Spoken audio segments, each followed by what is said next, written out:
CM Manohar Lal ने प्रदेश के युवाओं से वीडियो कॉन्फ्रेंसिंग के जरिए संवाद किया। इस मौके पर युवाओं ने सीएम से कई सारे सवाल किए, जिसका जवाब सीएम ने युवाओं को दिया। आपको सुना देते हैं मुख्यमंत्री ने क्या कुछ कहा है। टेक्निकल तरीके से आज जमाना टेक्नोलॉजी का है, तो हम इनको यहाँ तक आने ही क्यों दें।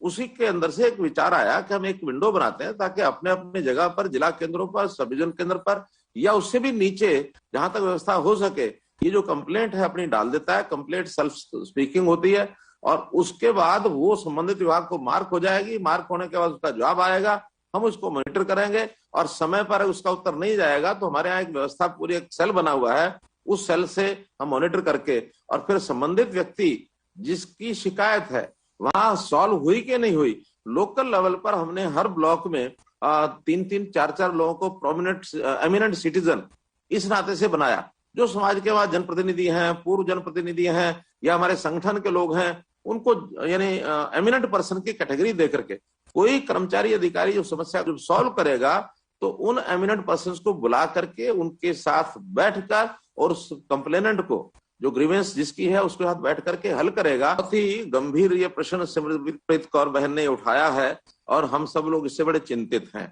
कारण क्या है कि नशा करने वाला एक चिंता तो वो है, खास करके युवा मन जो है वो बहुत, जैसे मैंने कहा कि विचलित होता है, ऐसी चीजों के प्रति आकर्षण उसका हो जाता है। दूसरा जो बड़ा कारण है कि जो ड्रग्स का व्यापार करने वाले लोग जो हैं, इसका जो बिजनेस करने वाले लोग हैं और स्मगलिंग खास करके दूसरे देशों से भी होती है, उसका बड़ा कारण है कि इसमें पैसा बहुत बड़ी मात्रा में इन्वॉल्व है और वो पैसा कई बार तो एंटी नेशनल एक्टिविटीज में भी लोग प्रयोग करते हैं। तो इस प्रकार ये दोनों बातें ही हमारे लिए बहुत ही गंभीर हैं, चिंतनीय हैं। इसके लिए हमने एक तो ये किया है कि आसपास की स्टेट्स का मिल करके एक ज्वाइंट एफर्ट हमने बनाया है और पंचकुला में ही 8 स्टेट्स का एक कार्यालय, बल्कि उसका आज से 5 साल पहले मैंने स्वयं इनिशिएटिव लिया था। ऐसे सब मुख्यमंत्रियों को और वहां के जो पुलिस के अधिकारी हैं उनको बुलाया था, उसमें से बहुत से सुझाव आए थे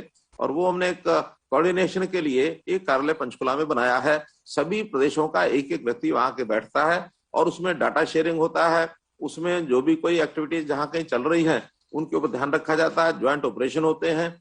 और साथ ही हरियाणा के अंदर एंटी नार्कोटिक्स ब्यूरो हमने बनाया है और वैसे तो पिछले क्या, जब से शुरू किया है, हर महीने बहुत बड़ी मात्रा में और इस प्रकार के जो पदार्थ हैं, नशीले पदार्थ, वो पकड़े जाते हैं और पकड़ने के बाद ऐसे लोगों को सजा भी देते हैं। इस बात की खुशी हो रही है कि आप युवाओं के मन में, यानी जो प्रश्न हमारे मन में बार बार उठते हैं कि बहुत घातक हैं समाज के लिए, ऐसी चीजों को कैसे ठीक करना चाहिए, चाहे नशे की बात पहले आई, चाहे जातिवाद की बात आई, बहुत ही एक भयंकर, जिसको कहना चाहिए कि नासूर हमारे यहाँ बना हुआ है और हर चीज को जातिगत आधार के ऊपर तोलते हैं। जबकि ये भी मुझे जानकारी है कि जब युवावस्था में व्यक्ति होता है, युवावस्था में ये चीजें बहुत बुरी लगती हैं। ये कहीं ना कहीं जाकर के एक स्टेज के बाद उस वातावरण में लोग घुस जाते हैं कि जातिवाद उनके ऊपर हावी होने लगता है। आपको शायद किसी को ध्यान हो, 2014 में जब मैंने करनाल से चुनाव लड़ा तो एक नारा मेरे मन में आया कि इसी समस्या को हल करना है। मैंने वो नारा दिया था, हरियाणा एक, हरियाणवी एक। हरियाणा एक, हरियाणवी एक का अर्थ ही है कि हम सब हरियाणा के लोग हैं और हमको हरियाणवी बन करके रहना है, जातिवादी बन करके नहीं कि मैं पंजाबी हूं, मैं जाट हूं, मैं ब्राह्मण हूं, मैं अनुसूचित जाति का व्यक्ति हूं, मैं कोई बैकवर्ड क्लास का हूं, गुर्जर हूं, यादव हूं। ये सारी जातियों के लोग अपने अपने तरीके से जिसको कहना चाहिए, इसको वोट के खातिर जो उपयोग करते हैं, जो इन जातियों के लीडर होते हैं वो इन जातियों को वोट के खातिर बांध के रखते हैं। प्रदेश की अपनी कुछ ना कुछ बातें विशेष जो उसके साथ जुड़ जाती हैं, ऐसी बहुत बातें हमारे साथ जुड़ी हुई हैं। उसमें कुछ अच्छी भी हैं, कुछ नेगेटिव भी हैं। नेगेटिव बातों में लोग कहते हैं हरियाणा तो बड़ी खड़ी बोली का आदमी है, खड़ी बोली बोलता है और ये पता नहीं किसके बारे में क्या टिप्पणी कर दे। कई बार हरियाणा के आदमी की विट जो होती है ना, विट्टी आदमी होता है, वो तुरंत जवाब देता है। उसमें से मजाक भी होते हैं, कई मजाक छुपे हुए ऐसे होते हैं जिसमें से कोई ना कोई बात छुपी हुई होती है।